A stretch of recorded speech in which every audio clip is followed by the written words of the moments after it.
Okay, so now that I covered the colors, how about fonts, right? That's another thing.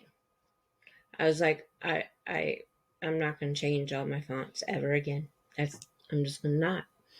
All right, so found that too. Same spot. So it's just the two arrows that says see all. You're going to see all. You can go down here to the basics. You're going to pick a font that you want.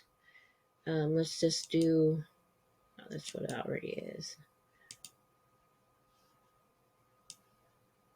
All right.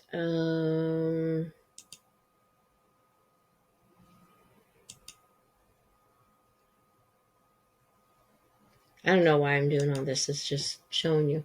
Okay, so see how I clicked on one of the fonts and the change all purple button came up.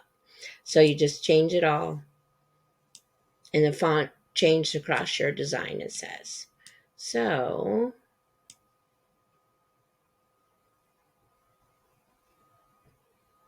it did. That one moved, and then I have to fix that a little bit.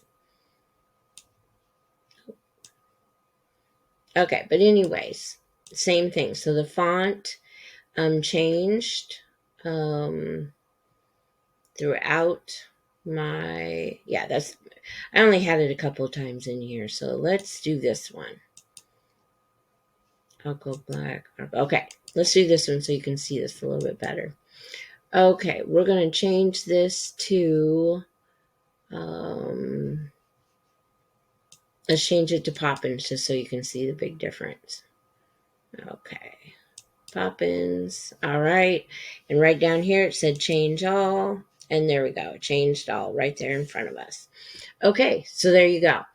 To find the change all, you click on the hover menu, click on the see all, the last two arrows, and there you go.